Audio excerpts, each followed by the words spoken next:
வருக வருக என உங்களை மனதார வரவேற்கிறோம். May I now invite our esteemed chief guest and all the dignitaries to make themselves comfortable on the dais. அனைவருக்கும் இனிய காலை வணக்கம். இந்த அருமையான விழாவில் கலந்து கொண்டு தலைமையேற்க வந்துள்ள நமது மாநகர காவல் ஆணையர் சிஓபி மேடம் அவர்களை வருக வருக வரவேற்கிறேன். அவர்களுடன் நமது மாவட்ட முதன்மை கல்வி அலுவலர் மேடம் அவர்களையும் வருக வருக என வரவேற்கிறேன். இப்போது சிறப்பு விருந்தினர்கள் மேடை ஏறும் நிகழ்வு. இந்த பள்ளிக்கு தந்தையாய் தாயுமானவனாய் இருக்கும் என்ஜினியர் சுவாமியப்பன் ஐயா அவர்களை மேடையில் அமருமாறு கேட்டுக்கொள்கிறேன். இந்த பள்ளி உருவாக காரணமாக இருந்த பல ஆளுமைகள் இன்று நீங்கள் மேடையில் பார்க்க போகிறீர்கள். சந்தோஷ் கார்மெண்ட்ஸ் உரிமையாளர் திரு உதயசங்கர் அண்ணா அவரை மேடைக்கு அழைக்கிறோம். சரண்யா கார்மெண்ட்ஸ் உரிமையாளர் திரு மாரப்பன் அவர்களை மேடைக்கு அழைக்கிறோம்.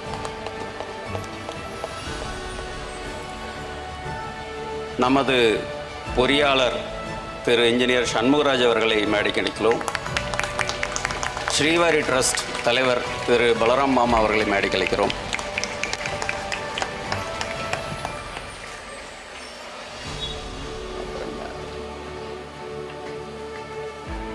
வெற்றி அறக்கட்டளையின் பொருளாளர் திரு செல்லமுத்து அண்ணா அவர்களை மேடைக்கு அழைக்கிறோம்.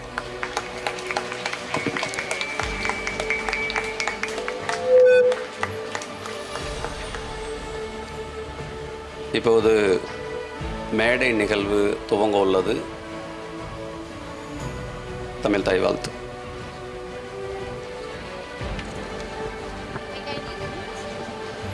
I kindly request all the students to stand in attention.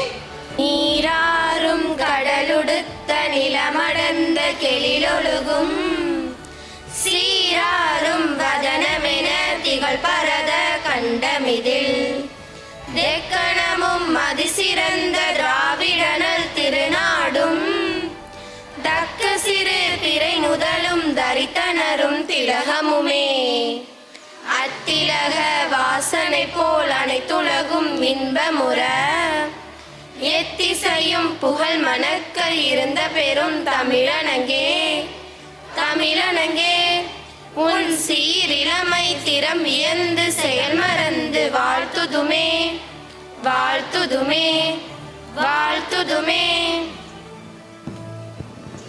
I request all the students to be kindly seated. Opportunity meet. Today we are here to celebrate the hard work, sacrifice, dedication and the remarkable success of our NEET achievers. True generosity expects nothing in return. It leaves an everlasting impact. May I call upon Thiru T.R. Shivaram, President of Vetri, Vanathukul Tirupur, a person whose generosity has transformed many lives, a selfless service to the society, and unwavering commitment towards the upliftment of our school to welcome the gathering. அனைவருக்கும் இனிய காலை வணக்கம். இன்னைக்கு NEET தேர்வில் நம்மோட படித்து வருஷம் 2 குழந்தைங்க பாஸ் ஆவாங்க. ஆனால் இந்த வருஷம் 10 குழந்தைங்க பாஸ் ஆகிறாங்க. அப்படின்னா இன்னும் 5 வருஷத்தில்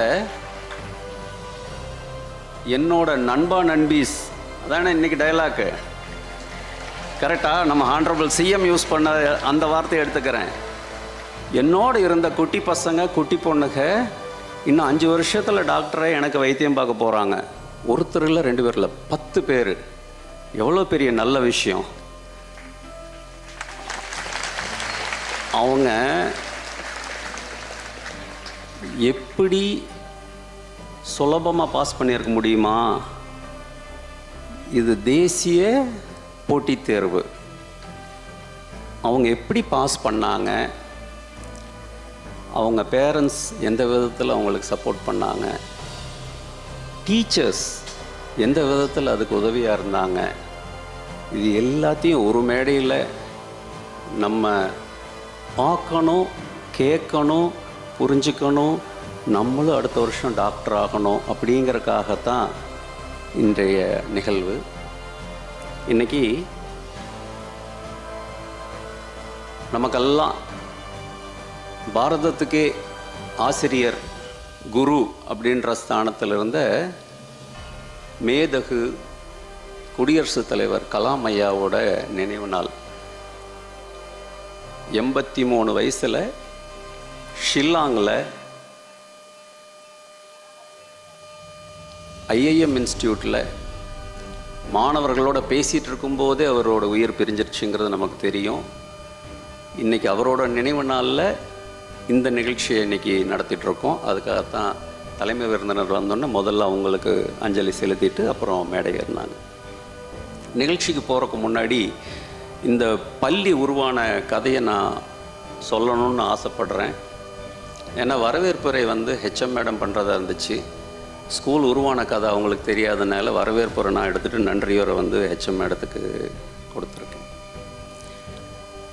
2005 இந்த ஸ்கூல் வந்து மரத்தடி இயங்கிட்டு இருக்கு. அந்த பக்கம் கேம்பஸில் இப்போ ப்ரைமரி ஸ்கூல் மட்டும் அங்கே இருக்குது.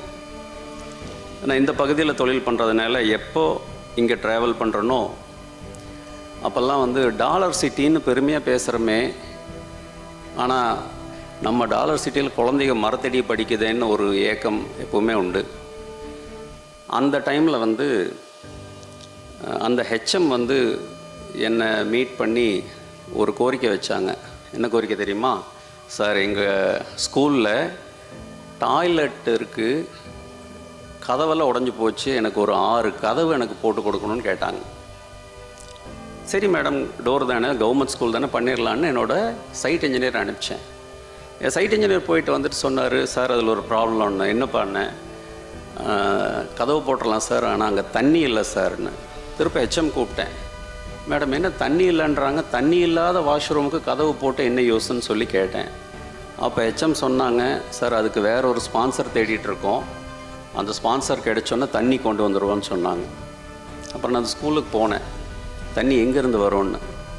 அது வந்து பக்கத்து கேம்பஸில் ஒரு போர் இருக்குது, அந்த போர்வெல் மோட்டருக்கு ஆயில் போயிடுச்சு, அதுக்கு வேறு ஸ்பான்சர் தேடிட்டுருக்கோன்னாங்க. அப்போ நான் கேட்டேன், ஒரு ஹெட்மிஸ்ட்ரஸாக நீங்கள் வந்து குழந்தைகளுக்கு கல்வியை சொல்லி கொடுக்குற இடத்துல இருந்துட்டு நீங்கள் கம்பெனியாக போய் ஸ்பான்சர் கேட்டால் இது சரியாக படலையே மேடம்னு சொல்லி சொன்னேன்.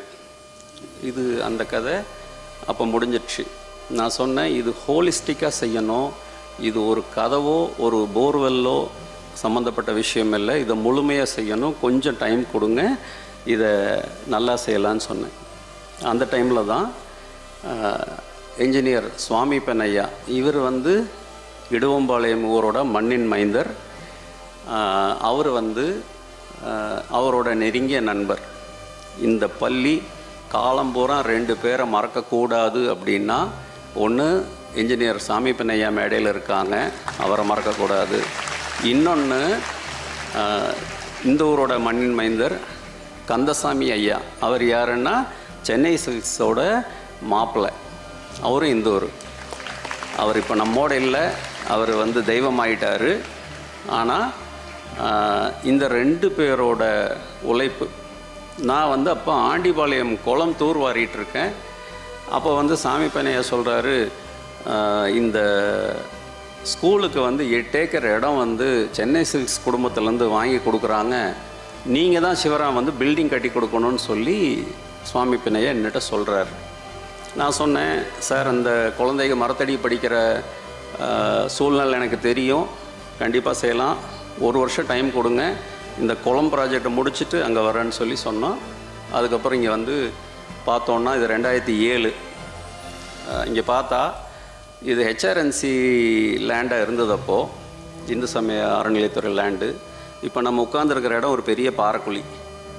இந்த பாறைக்குழியில் வருஷம் 2 டெத் ஆகிட்டே இருக்கும்.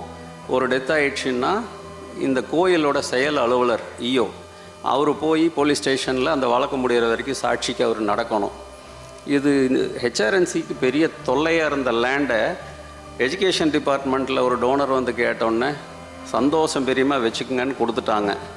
இந்த பாறைக்குழி இருந்துச்சு இல்லையா, இந்த பாறைக்குழியை மூடுறதுக்கு அப்போ குளம் தூர் வாரிட்டு இருந்ததுனால அன்றைக்கி திருப்பூர்னு ஒரு மாவட்டமே இல்லை. 2006, 2007 இது கோவை மாவட்டத்தோட ஒரு பகுதி. கோயம்புத்தூர் டிஸ்ட்ரிக்ட் கலெக்டரை அப்ரோச் பண்ணி, சார் நான் குளம் வெட்டிகிட்டு இருக்கேன், இங்கே இருந்து 2000 லோடு மண்ணை இந்த ஸ்கூல் கேம்பஸுக்கு இந்த பாறைக்குழி மூடுறதுக்குன்னு எடுத்துகிட்டு போகணும், பர்மிஷன் வேணும்னு கேட்டேன். அப்போ அவர் மைன்ஸ் டிபார்ட்மெண்ட்டை கூப்பிட்டு பர்மிஷன் கொடுங்கன்னு சொன்னார். அவங்க வந்து ஒரு கேல்குலேட் பண்ணிவிட்டு 2000 லோடுன்னா இவ்வளோ லட்ச ரூபா பணம் கட்டணும்னு சொல்லி சொன்னாங்க. நான் திருப்ப கலெக்டரேட்டை போனேன். சார் நான் எடுக்கிறது கவர்மெண்ட் மண், கொண்டு போய் கொட்டுறதும் கவர்மெண்ட்டுக்கு, இதுக்கு எப்படி சார் நான் காசு கட்டுவேன்னு சொன்னார். கேட்டேன் நான். அப்போ கலெக்டர் சொன்னார், அரசு சட்டம் அப்படி தான் சொல்லுது, ஆனால் நீ செய்கிறது ஒரு நல்ல காரியம், அதனால் உனக்கு நான் பெர்மிஷன் கொடுக்குறேன், திருப்பூர் ஆர்டிஓ கூப்பிட்டு சொல்லிக்கிறேன், ஒரே ஒரு கண்டிஷன், ஒரு லோடு மண்ணு கூட வெளியே எடுத்துகிட்டு போகக்கூடாது. குளத்தை வெட்டினா ஆழமாகும், தண்ணி நிறைய பிடிக்கும், அதனால் நீ குளத்தை ஆழம் பண்ணுங்க. ஸ்கூல் கட்ட போகிற இடத்துல பாறைக்குழி மூடினா குழந்தைகளுக்கு நல்லது, அதனால் பர்மிஷன் தரேன்னு சொன்னாங்க. 2000 லோடு மண் வாய்மொழி உத்தரவு பேரில் ஒரு அதிகாரி அன்றைக்கி அனுமதி கொடுத்தாங்க. டாக்டர் நீரஜ் மித்தல் அன்னைக்கு மாவட்ட கலெக்டர், இன்றைக்கி டெல்லியில் உயர்ந்த பதவியில் இருக்காங்க. இது மாதிரி நல்ல ஆளுமைகள், நல்ல அதிகாரிகள் காலகாலமாக உதவனங்காட்டி தான் இன்றைக்கி இப்படி மரங்கள் வளர்ந்து இங்கே உட்காந்துட்ருக்கோம். இதில் ஆசிரியர்களோட பங்களிப்பு பொதுவாகவே ஒரு சொல் ஆடல் உண்டு சமுதாயத்தில். ப்ரைவேட் கான்வெண்ட்னால் நல்லா சொல்லி தருவாங்க, ப்ரைவேட் கான்வெண்ட்டில் டியூஷன் எடுப்பாங்க, கவர்மெண்ட் ஸ்கூல் அதெல்லாம் கிடைக்காதுன்ட்டு. என்னோடய 20 வருஷம் அனுபவம் இந்த பள்ளியோட, சனிக்கிழமை ஞாயிற்றுக்கிழமை ஏகப்பட்ட டீச்சர்ஸு ஞாயிற்றுக்கிழமை இங்கே பார்க்கலாம்.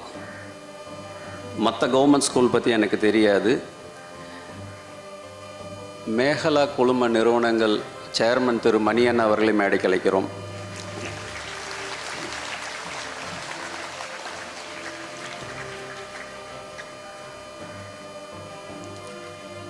மற்ற ஸ்கூல் பற்றி தெரியாது, ஆனால் இடுவம்பாளையம் கவர்மெண்ட் ஸ்கூல் மட்டும் சனிக்கிழமை 50% டீச்சர்ஸ் இங்கே இருக்காங்க. குழந்தைகளுக்கு ஏதோ ஒரு கிளாஸ் ரூமில் ஏதோ ஒரு மரத்தடியை பாடம் சொல்லி தந்துட்டு, அதுக்கு டியூஷன் ஃபீஸ் கிடையாது. ஞாயிற்றுக்கிழமைகளில் ஹெச்எம் ஏஹெச்எம் நான் இங்கே எப்பவுமே பார்க்குறது வாடிக்கை. நம்ம சொல்கிறோம் கவர்மெண்ட் ஸ்கூலு, அரசு ஊழியர், இந்த டெடிகேஷன், இந்த இன்வால்மெண்ட், இந்த அர்ப்பணிப்பு நான் வேறு எங்கேயும் பார்த்ததில்லை. அதனோட விளைவு தான் இன்றைக்கி 10 குழந்தைங்க இன்றைக்கி நீட் பாஸ் பண்ணியிருக்காங்க நம்ம ஸ்கூலில்.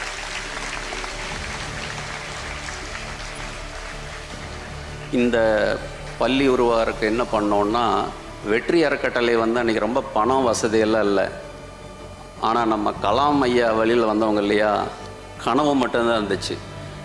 இது வந்து 2.25 கோடி ரூபா ப்ராஜெக்ட்டு. இந்த ப்ராஜெக்ட் ஆரம்பிக்கும் போது ட்ரஸ்ட்டில் 10 லட்ச ரூபா தான் பணம் இருந்துச்சு. ஆனால் எனக்கு ஒரு நம்பிக்கை இருந்தது, இந்த ப்ராஜெக்ட் முடிச்சிருவான்ட்டு. 24 நண்பர்களை அப்ரோச் பண்ணேன், உங்கள் நிறுவனத்து சார்பில் ஒரு வகுப்பறை கட்டி கொடுங்கன்னு. எல்லாரும் சந்தோஷமாக ஒத்துக்கிட்டாங்க. அதுலேயும் இன்னொன்று சொன்னேன், பணமாக வேண்டாம், எனக்கு மெட்டீரியலை வாங்கி கொடுத்துருங்க, செங்கல், சிமெண்ட்டு, மணல், ஜல்லி, கம்பி மெட்டீரியலை வாங்கி கொடுத்துருங்க. அதுக்கு 3 வெண்டர் வச்சுருக்கோம், எந்த வெண்டர் உங்களுக்கு சௌகரியமோ அவங்கக்கிட்ட வாங்கி கொடுத்துருங்கன்னு சொல்லி பொருளாக வாங்கினோம். ஏன்னா பணமாக வாங்கினா நம்பிக்கை அந்த இடத்துல உள்ள வந்துடுது, இன்டெகிரிட்டி இஷ்யூ வந்துடுது. இவன் வாங்கி கட்டுவானா, இவன் செலவு பண்ணிடுவானான்னு எம்மேல் ஒரு நம்பிக்கைக்கு ஒரு சின்னைகளுக்கு வந்துடுமோன்னு அன்றைக்கி ஒரு சந்தேகம். இது 20 வருஷம் முன்னாடி, இப்போ அப்படி அல்ல. ஸோ 24 வகுப்பறைக்கு 24 டோனர்ஸ் இதுக்கு கிடச்சிட்டாங்க. இதில் வந்து 2.5 லட்ச ரூபா அன்றைக்கி காலகட்டத்தில் ஆகும்னு கணக்கு போட்டோம். காஸ்ட் விலை ஏறிடுச்சு. ரொம்ப முக்கியமான ஒரு தருணம், கிரவுண்ட் ஃப்ளோர் காங்கிரீட் போட்டோம், ஃபஸ்ட் ஃப்ளோர் காங்கிரீட் போடுற ஸ்டேஜில் வந்து வேலை நின்றுச்சு. அப்போ சென்னை சில்க்ஸ் அவங்களோட அப்பா இறந்துட்டாங்க. நான் வந்து அந்த குடும்பத்துக்கு ரொம்ப நெருக்கம், அந்த குடும்பம் பெரிய குடும்பம், அந்த குடும்பத்துக்கு ரொம்ப நெருக்கம். பெரியகாரி வீட்டில் உட்காந்து பேசிகிட்ருக்கோம். அப்போது ஒரு பிரதர் கேட்குறாரு, ராம் இந்த school project first floor concrete நிற்கிதுன்னு கேள்விப்பட்டேன், ஏன் நிற்கிதுன்னு சொல்லி. இவங்க ஆல்ரெடி இடம் வாங்கி கொடுத்துட்டாங்க, இவங்கள போய் மேலே டொனேஷனுக்கு தொந்தரவு பண்ணால் மரியாதையாக நாகரீகமாக இருக்காது, அதுவும் ஒரு துக்க வீட்டில். அப்போ நான் என்ன சொன்னேன், ஆனால் ஒன்றும் இல்லைங்க, அந்த பார்பெண்டர் கிடைக்கல, அதுக்காக வேலை நிற்கிது, இன்னொரு 15 நாளில் சரி பண்ணிடுவேன் அப்படின்னு. அடுத்து சொல்கிறார், இல்லையே நான் கேள்விப்பட்டது ஏதோ ஃபன் ஸ்டேட்னால் நிற்கிதுன்னு கேள்விப்பட்டேன் அப்படின்றார். எப்போ தன்னோட அப்பா இறந்து 3வது நாள் அந்த குடும்பத்தில் ஒருத்தர் ஒரு பள்ளியை தர்ம காரியத்தை பற்றி நினைக்கிறாங்க. அதுக்கப்புறம் நான் எனக்கு பொய்யும் சொல்ல முடியல, உண்மையும் சொல்ல முடியல. நான் ஒன்றும் இல்லைன்னா நான் மேனேஜ் பண்ணிக்குவாங்கன்னா ஒரு 2 வீக்ஸ் அப்படின்னு. அடுத்த நாள் அவங்களோட ஆஃபீஸ்லேருந்து இன்ஜினியர் அனுப்பிச்சு மெஷர்மெண்டெல்லாம் எடுத்துகிட்டு 3 நாளில் அந்த ஃபஸ்ட் ஃப்ளோர் காங்கிரீட் M30 அப்படிங்கிற ஸ்டாண்டர்டு, இன்ஜினியரிங் படித்தவங்களுக்கு தெரியும். சிமெண்ட்டு கலவை கூட அந்த கிரேடு கூட்டிகிட்டு போகும், அதனோட உறுதித்தன்மை அதிகமாகும். நாங்கள் கீழே யூஸ் பண்ணதெல்லாம் M25, அது M30. நான் 6 இன்ச் ஸ்லாப் கேட்டேன், அவர் 8 இன்ச் ஸ்லாப் போட்டு கொடுத்தார். தந்தை இறந்த அன்னைக்கு கூட ஒரு சமுதாயத்தை பற்றி, ஒரு அரசு பள்ளியை பற்றி ஒருத்தர் நினச்சதுனால தான் இன்றைக்கி அந்த பள்ளி உருவாச்சு. நீங்கள் எல்லோரும் இன்றைக்கி படிச்சுட்ருக்கிறதுக்கு ஒரு வாய்ப்பாக இருக்குது. ஒரு அழகான பள்ளி கட்டி கொடுத்தோன்னே எங்களுக்கு ஒரு சவால் வந்தது. என்ன சவால்னால், ப்ரைவேட் கான்வென்ட் அளவுக்கு இன்ஃப்ராஸ்ட்ரக்சர், பில்டிங் வந்துருச்சு, ப்ளே கிரவுண்ட் வந்துருச்சு அப்படின்ட்டு அட்மிஷன் அரசு பள்ளிகளில், தனியார் பள்ளிகளில் ஒரு வகுப்புக்கு 40 குழந்தைகள் தான் இருக்கணும். 40 குழந்தைக்கு ஒரு ஆசிரியர் அப்படிங்கிறது அரசு நிர்ணயம் பண்ண ஸ்டாண்டர்ட். ஆனால் நீங்கள் பில்டிங் நல்லா கட்டி கொடுத்துட்டீங்க, நல்ல ஸ்டாண்டர்டு கொடுக்குறீங்க, நல்லா தேர்ச்சி வகுப்பு, நல்ல ஆசிரியர் கொடுத்த உடனே இப்போ எங்கள் பள்ளியில் 40 குழந்தைகள் ஒரு கிளாஸ் ரூமுக்கு 60, 65 அதுக்கு கூடயும் இருக்குது. இது என்ன சிக்கல், வருஷம் 2 குழந்தைங்க நீட் பாஸ் ஆகுதுன்னா எங்கள் பள்ளிக்கு மங்களத்திலேருந்து, சோமனூர்லேருந்து 3 அரசு பள்ளியை கடந்து நாங்கள் இங்கே தான் படிப்போன்னு வர்றாங்க.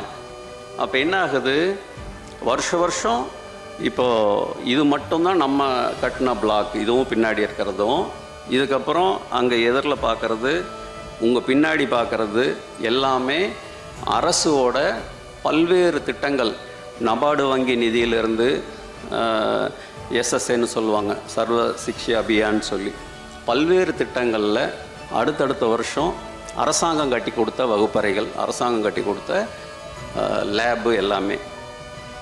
இப்போ கிளாஸ் ரூம் அதிகமானோன்னு ஸ்ட்ரென்த் அதிகமாகுது. இங்கே HM 40 பிள்ளைகளுக்கு மேலே எடுத்தால் என்னால் குவாலிட்டி கொடுக்க முடியாதுன்னு சொல்கிறாங்க. ஆனால் பெற்றோர் என்ன கேட்குறாங்க, அரசு பள்ளியில் குழந்தைகளை மறுக்கிறீங்களா, நீங்கள் வேண்டான்னு சொன்னால் நாங்கள் எங்கே போவோம். இப்போது கிளாஸ் ரூம்ஸ் அதிகமாகுது, மாணவர்கள் அதிகமாகறாங்க, எங்களுக்கு வேணுங்கிற டீச்சர்ஸ் மட்டும் அதிகமாகலை. இந்த சிக்கல் இன்றைக்கி இல்லை, 2009 வருஷத்துலேருந்து தொடர்ந்து வருஷம் இந்த ஸ்கூலுக்கு டீச்சர்ஸ் ஷார்ட்டேஜ் இருக்குது. வருஷம் பெற்றோர் ஆசிரியர் சங்கத்திலேருந்து நாங்கள் டீச்சர்ஸ் போட்டுட்ருக்கோம். அதுக்கு வெற்றி அறக்கட்டளையிலேருந்து மாதம் 1 லட்சம் ரூபாய் 2009 இன்றைக்கி வரைக்கும் கொடுத்துட்ருக்கோம். இது நண்பர்கள் கேட்டாங்க, ஸ்கூலை கட்டி கொடுத்தா வேலை முடிஞ்சது வந்துட வேண்டியது தானே, எதுக்கு இன்னும் பிடிச்சி தொங்கிட்டு இருக்க அப்படின்ட்டு. இந்த பள்ளி அடுத்த கட்ட நகருக்கு போகும்போது ஒரு பொருளாதார சிக்கல்னால முடங்கக்கூடாது அப்படின்ற ஒரு உணர்வு இந்த ஸ்கூல் என்னால் விட்டுட்டு போக முடியல. 2009 மாதம் 1 லட்சம் ரூபாய் வெற்றி அறக்கட்டளையிலேருந்து இந்த ஸ்கூலுக்கு தொடர்ந்து கொடுத்துட்ருக்கோம். இப்போ ஒரு தேவை, 1 லட்சம் ரூபாய் பத்தலை சார், இந்த வருஷம் இருந்து 2 லட்சம் ரூபா வேணும் அப்படின்னு சொல்லி கேட்குறாங்க. ஏன்னா ஸ்டூடெண்ட்ஸ் அதிகமாகிட்டாங்க, டீச்சர்ஸ் போட முடியல. இப்போ ஒரு அரசு பள்ளி டீச்சர் போடணுன்னா இது கவர்மெண்ட் பாலிசி டெசிஷன், சென்னையில் டெசிஷன் எடுத்து பேப்பர் கால்ஃபர் பண்ணி இன்டர்வியூ முடித்து தமிழ்நாடு ஊர் அலாட் ஆகும்போது திருப்பூருக்கு அலாட் ஆகும். திருப்பூர் மாவட்டத்துக்கு வந்ததுக்கப்புறம் முதன்மை கல்வி அலுவலர் வந்து ஸ்கூலுக்கு அலாட் பண்ணோம். இது ஒரு நீண்ட நெடிய ப்ராசஸ். இதுக்கு 6 மாதம் ஆகலாம், 2 வருஷம் ஆகலாம். இன்றைக்கும் பள்ளிக்கு தேவை வந்து மாதம் 1 லட்சம் ரூபா ஷார்ட்டேஜ் இருக்குது. இந்த குழந்தைகளோட அடுத்த கட்ட கல்விக்காக 24 வகுப்பறை எப்படி கட்டி கொடுத்த முதலாளிகள் வந்து இங்கே மேடையில் இந்த பக்கம் அமர்ந்திருக்காங்க, மேடைக்கு மேலே அமர்ந்திருக்காங்க. விருப்பம் இருக்கிற நண்பர்கள் ஒரு மாதம் இந்த பிடிஏலேருந்து வர்ற டீச்சருக்கு ஒரு மாதம் 15,000 ரூபாய் சம்பளம். நிச்சயமாக நீங்கள் உதவணுங்கிற ஒரு கோரிக்கையும் இங்கே வைக்கிறேன். நேராக ஹெச்எம் பார்த்து உங்கள் பேங்க் அக்கௌண்ட்லேருந்து ஹெச்எம்மோட அக்கௌண்ட்டுக்கு நேராக அனுப்பிச்சிடலாம். நம்மளாம் ஆயிரக்கணக்கான பேர் வச்சு வேலை வாங்குகிறோம். ஒரு ஸ்டாஃப் எக்ஸ்ட்ரா இருக்கிறாங்கன்னு நினச்சிட்டோம்னா அந்த 15,000 ரூபா நமக்கு ஒரு பொருட்டே இல்லை. உங்களோட உதவியை மீண்டும் இந்த பள்ளிக்காக இங்கே கொடுக்கணும் அப்படிங்கிறத ஒரு கருத்தை வைக்கிறேன். இங்கே வந்து இந்த டீச்சர்ஸை பற்றி நான் சொல்லும்போது சில சிறப்பு குழந்தைகள் இருக்காங்க. சிறப்பு குழந்தைகள்னா அவங்க போலியோவில் அட்டாக் ஆகியோ ஆட்டிசமில் பாதிச்சோ ஸ்கூலுக்கு வர முடியாத குழந்தைங்க. அந்த குழந்தைகளுக்கு நம்ம டீச்சர்ஸ், நம்மளோட ஏஹெச்எம் குழந்தைகளுக்கு வீட்டுக்கு போகிறாங்க. வீட்டில் போய் அந்த குழந்தைகளுக்கு கற்றுக் கொடுத்து அதில் தேர்ச்சியுமாக இருக்காங்க. இந்தளவு அர்ப்பணிப்பு நம்ம டீச்சர்ஸ்க்கெல்லாம் ஒரு பலத்த கைதட்டல் கொடுக்கலாமா?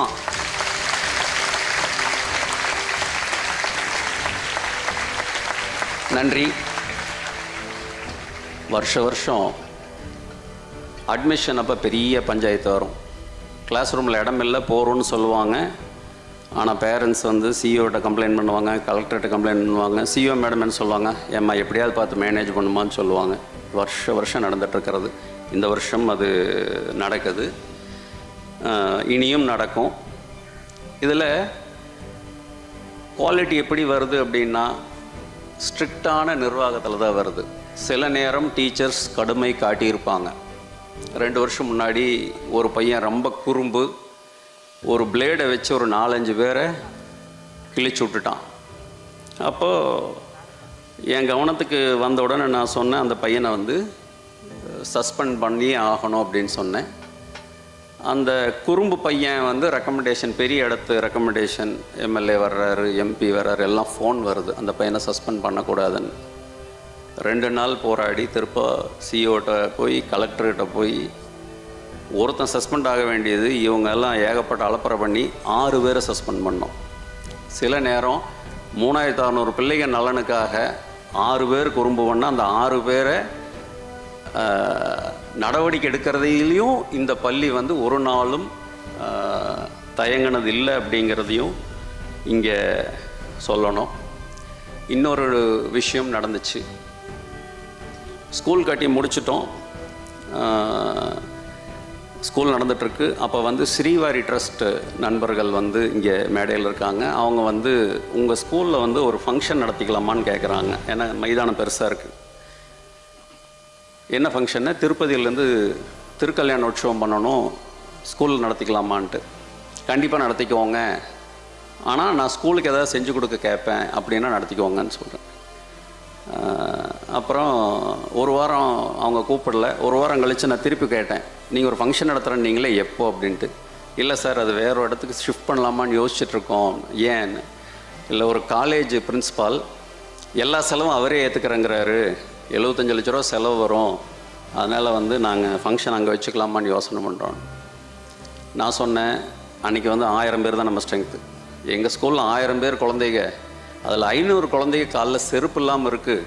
நீங்கள் உங்கள் ஃபங்க்ஷன் நீங்கள் பண்ணுங்கள், அந்த புண்ணியத்தில் எங்கள் குழந்தைகளுக்கு நல்ல கல்வி கிடச்சி அவங்க வாழ்க்கையில் முன்னுக்கு வரணும் அப்படின்னு சொன்னேன். அதே மாதிரி அவங்க அந்த ஃபங்க்ஷன் இங்கே வந்து நடத்துனாங்க. 1.25 லட்சம் பேர் இந்த மைதானத்தில் அன்றைக்கி உட்கார்ந்துருந்தோம்.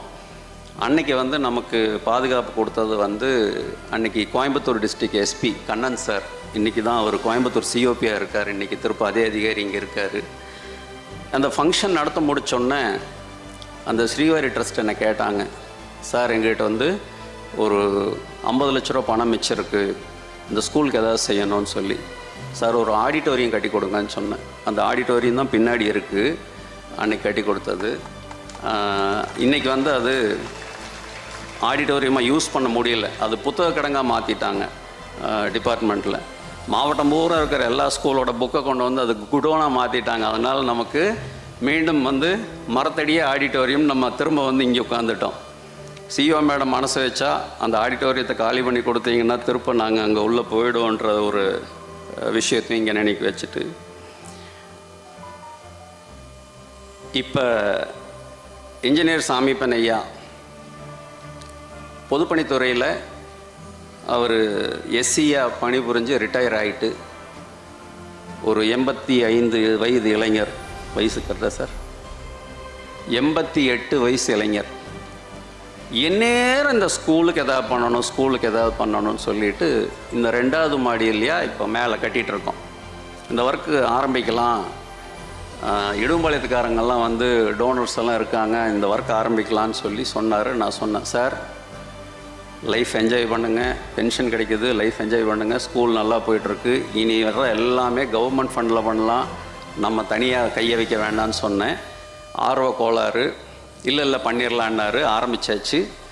அப்புறம் பாதியில் யார் கமிட் பண்ணாங்களோ அவங்களுக்கு ஏதோ நெருக்கடி, போதிய பணம் வந்து சேரல. திருப்ப என்னை கூப்பிட்டாரு.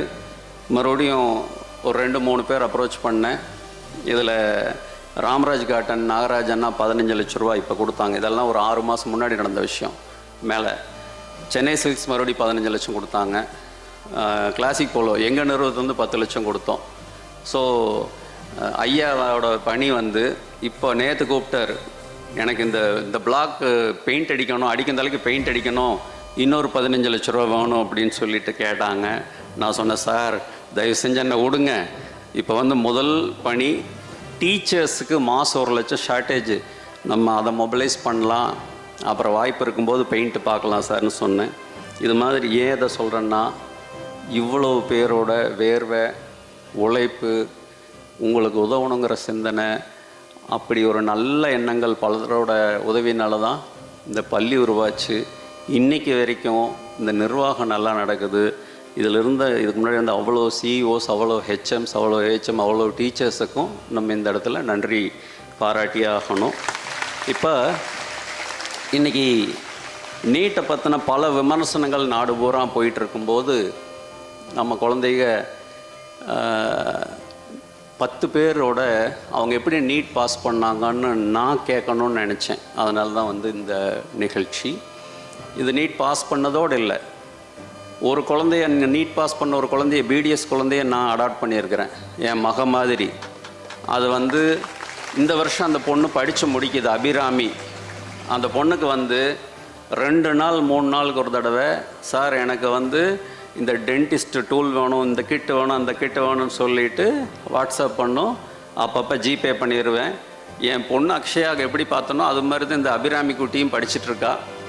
சார் இன்னொரு இதுதான் சார் நான் உங்கள்கிட்ட கடைசியாக கேட்குற போனோம், அதுக்கப்புறம் நான் கோர்ட்டோட நான் கிராஜுவேஷன் சர்டிஃபிகேட்டோடு உங்களை வீட்டில் வந்து பார்ப்பேன் சார்னு போன வாரம் தான் அபிராமி சொல்லிச்சு. அதனால் நீங்கள் பாஸ் பண்ணவங்களுக்கு இன்றைக்கி வந்து எல்லா குழந்தைகளுக்கும் வந்து ஒரு பாராட்டுற சான்றிதழும் மரியாதையும் பண்ணுறதோடு இல்லை, நீங்கள் டாக்டராகி முடிக்கிற வரைக்கும் உங்கள் கனவுகள் என்னென்னவோ நிச்சயமாக நீங்கள் இங்கே ஏஹெச்எம் வந்து பாருங்கள். உங்களுக்கு வேணுங்கிற நீங்கள் படித்து முடித்து டாக்டராகி முடித்து நீங்கள் வந்து டியூட்டி ஜாயின் பண்ண வரைக்கும் இந்த பள்ளியும் வெற்றி அறக்கட்டளையும் உங்களோடு இருக்கும் அப்படிங்கிற ஒரு உறுதியும் இங்கே கொடுத்துக்கிறேன். சிஓபி மேடம் வந்து ரொம்ப டைட் ஷெட்யூலில் இருக்கிறவங்க, வெற்றி நிகழ்ச்சி எல்லாமே குறித்த நேரத்தில் முடிச்சிருவோம், வளவலான்னு எழுதவே இருக்காது. இந்த குழந்தைகளோட மரியாதை பண்ணதுக்கப்புறம் ஒரு 2 நிமிஷம் அவங்கள பேசணுன்னு விரும்புகிறேன் மேடம், வித் யுவர் பர்மிஷன். இந்த நிகழ்ச்சி சூப்பராக நடத்தி கொடுத்த உதவின எல்லாருக்கும் நன்றி. குறிப்பாக வந்திருக்கிற எல்லா டோனர்ஸுக்கும் நன்றி. தனித்தனியாக பேர் சொல்ல முடியல. இப்படி ஒரு அற்புதமான வாய்ப்பை ஏற்படுத்தி கொடுத்ததோட தொடர்ந்து நம்ம இந்த பள்ளியோட ட்ராவல் பண்ணணும், நம்மளால் முடிஞ்ச சமுதாய மாற்றத்தை நம்ம கண்ணு முன்னாடி கொண்டு வரணும் அப்படிங்கிற ஒரு ஒற்றை கோரிக்கையை மட்டும் வச்சுட்டு இப்படி ஒரு அருமையான வாய்ப்பை எனக்கு கொடுத்தவங்க எல்லாருக்கும் நன்றி பாராட்டி விடைபெறுகிறேன். நன்றி, வணக்கம்.